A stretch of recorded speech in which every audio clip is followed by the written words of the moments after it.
سمجھ میں آیا؟ ان کی حیثیت ایسی ہے جیسے اسلام میں حدیث کی، جیسے حدیث صحابہ کوئی واقعہ اگر بیان کریں تو اس کو کیا کہیں گے؟ وہ خدا کی کتاب تھوڑی بن گئی، وہ ایک حدیث سے زیادہ ایک روایت ہے، ایک رپورٹ ہے. تو ٹھیک اسی طرح یہ حالت ہے بائبل کی. وہ مسئلہ میں اس کی حقیقت کو سمجھانے کے لیے کہہ رہا ہوں. وہ بات الگ ہے کہ حدیث پھر بھی کہیں اس سے بڑھ کر اس واسطے ہے کہ حدیث کو چھان پچھوڑ کر کے اس کو مستند کر دیا گیا، سمجھ میں آیا؟ قابل اعتماد بنا دیا گیا. لیکن یہ جیسی کیسی بائبل ہے وہ بھی قابل اعتماد نہ رہی ہے، سمجھ میں آیا؟ اس میں اتنی تبدیلیاں کی گئی ہیں کہ وہ بھی اصل نہ رہی. لیکن بہرحال اوریجنلی جو ہے اس کی حقیقت یہ ہے کہ جیسے کہ حدیث کی ہوتی ہے، گاسفر تو ہے ہی نہیں. لیکن جو بھی کچھ تھا، گاسفر کیا تھی جب ہے ہی نہیں تم کیا بتائیں.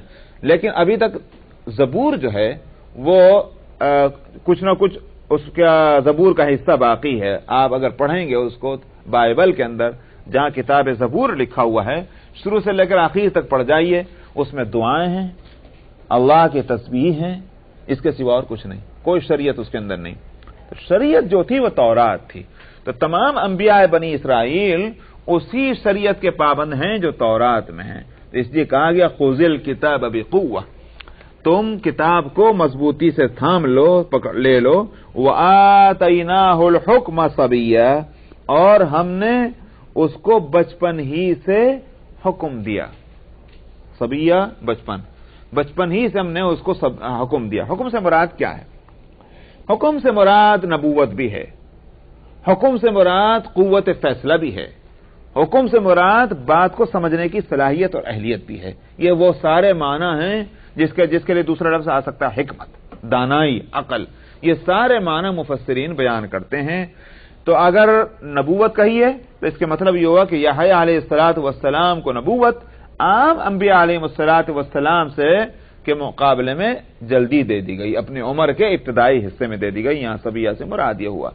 اور اگر سمجھ اور قوت فیصلہ تو اس کے معنی یہ ہے کہ عام لوگوں میں اتنی عمر کے اندر وہ سمجھ نہیں پیدا ہوتی جو یحییٰ علیہ السلام کو اللہ تعالیٰ نے دے دی. وَحَنَانًا مِن لَّدُنَّا وَزَكَاةً، اور ساتھ میں ہم نے اس کو شفقت اور محبت بھی دی. کیسی شفقت اور محبت؟ لوگوں کے لیے نبی کے دل میں شفقت نہ ہو تو وہ پاپڑ کہیں کو بیلے گا. آپ دیکھتے ہیں، میں ہمیشہ مثال دیتا ہوں کہ ماں باپ اپنی اولاد کے لیے جو پریشانیاں اٹھاتے ہیں، نہ دن ہے رات ہے. کس وجہ سے؟ آدمی کا بچہ ہے صرف اس لیے. آدمی کے بچے تو اور بھی ہیں، لیکن دوسروں کے بچے کے لیے تو کوئی ایسی مصیبت نہیں جھیل سکتا. لا کے رکھ کے دیکھ لیجئے، پتہ چل جائے گا کہ 2 دن کے بعد جہاں آپ کی نیند خراب ہوئی تو 2 دن کے بعد کہیں گے بھائی جا تو جہاں سے آیا. سمجھا؟ کوئی نہیں کر سکتا. لیکن ماں جو ہے وہ سال بھر تک بھی اگر جاگتی رہے گی اپنی بیٹے کے اور بیٹی کے واسطے جاگے گی اور خوشی سے جاگے گی. سمجھ میں آیا؟ اسی طرح باپ جو ہے عمر گزار لیتا ہے، کماتے کماتے ڈبل جاب ہو رہی ہے، نہ کھانے کا نہ پینے کا. کس کے واسطے؟ اولاد کے واسطے. تو ہم نے اپنی جان کے لیے تھوڑی کرتا. یہ کیوں؟ اس لیے کہ محبت اور شفقت ہے. نبی کے دل میں امت کے لیے اس سے کہیں زیادہ شفقت اور محبت رکھی جاتی ہے. تب وہ جو ہے وہ سارے ظلم اور ستم سہتا ہے اور پیشانی پر اس کے بل نہیں آتا. خندہ پیشانی کے ساتھ وہ مصیبتیں جھیلتا ہے امت کی بھلائی کے واسطے. یہ سوچتا ہے کہ ساری تکلیفیں میرے لیے آسان ہیں امت اگر رستے پر آ جائے. وہ ٹھیک وہی بات ماں باپ کہتے ہیں اجی اگر یہ ہماری اولاد صحیح ہو جائے کوئی پرواہ نہیں، ہم نے جو کچھ تکلیف اٹھائی سب جو ہیں وہ ہمارے لیے آسان ہو جائیں گی. نبی کی شان اس سے کہیں بڑھ کر ہوتی ہے. تو یہاں یحییٰ علیہ الصلوۃ والسلام کے لیے کہا گیا ہم نے اس کو حنان، حنہ کے معنی آتے ہیں محبت اور شفقت کے. اللہ کو حنان اسی معنی میں کہا گیا کہ اللہ جو ہیں بڑے مہربان ہیں، بندوں سے بہت زیادہ پیار اور محبت کرنے والے ہیں. یہ ہے اس حنان کے معنی. وَحَنَانًا مِن لَّدُنَّا، ہم نے اپنے طرف سے خصوصی طور پر ان کو محبت اور شفقت دی تھی. وَزَكَاةً، اور زکات کے معنی آتے ہیں صفائی ستھرائی پاکیزگی. اسی واسطے زکات جو ہے یہ جو آپ دیتے ہیں سال میں سمجھا 2.5% مالدار اپنے مال میں سے دے، اس کو زکات کیوں کہتے ہیں؟ کہا جاتا ہے زکات مال کا میل ہے. سمجھا؟ جب کپڑوں میں سے اور بدن پہ سے آپ میل نکال دیں تو کیا ہو جائے گا؟ سمجھا؟ صاف ہو جائے گا. اسی کو کہتے ہیں زکات، کہ جب میل دور ہو گیا وہ چیز صاف ہو گئی. زکات دے دی کسی نے، مال اس کا صاف ہو گیا. لوگ سمجھتے ہیں کہ صاحب ہمارے پاس جو ہیں وہ $1000 ہے، اگر زکات دوں گا تو میرا مال کم ہو جائے گا. سمجھا؟ غلط ہے. یہ ہماری تھنکنگ ہوئی. اسلام نے جو اس کا نام زکات رکھا ہے وہ اسی واسطے رکھا ہے. بے وقوفو، یہ مال زکات دینے سے مال کم نہیں ہوگا. یہ تو ایسا ہی ہوا جیسے کوئی شخص نہایا ہی نہیں. سمجھا؟ کیوں؟ اس لیے کہ اگر بدن میں سے میل اتاروں گا میرا بدن کم ہو جائے گا. بے وقوف، بدن کم نہیں ہوگا، بدن تو تیرا اتنا ہی رہے گا لیکن بدن صاف ہو جائے گا. سمجھ آیا؟ کوئی شخص کہنے لگا میں اپنا کپڑا نہیں دھلواتا، کپڑا دھلواؤں گا تو کیا ہوگا؟ میل بھی اترے گا اور اس بدن جو ہے کپڑا ہلکا ہو جائے گا، کم ہو جائے گا. نہیں ہوگا. ٹھیک یہی صورت مال کی ہے. مال میں سے زکات دینے سے مال کم نہیں ہوتا، صاف ہوتا ہے. اس لیے اس کا نام زکات رکھا گیا. تو کہا گیا کہ ہم نے ان کو زکات دی. کیا مطلب؟ اخلاق اور کردار اور عادت کے اعتبار سے بڑا صاف ستھرا انسان انہوں نے اس کو بنایا. اس میں کوئی میل کچیل اور کھپٹ کچھ بھی نہیں تھی. اخلاق اور کردار کی یہ ہے زکات. وَكَانَ تَقِيًّا، اور فرمایا کہ بڑا متقی تھا، خدا ترس، ڈرنے والا خدا سے.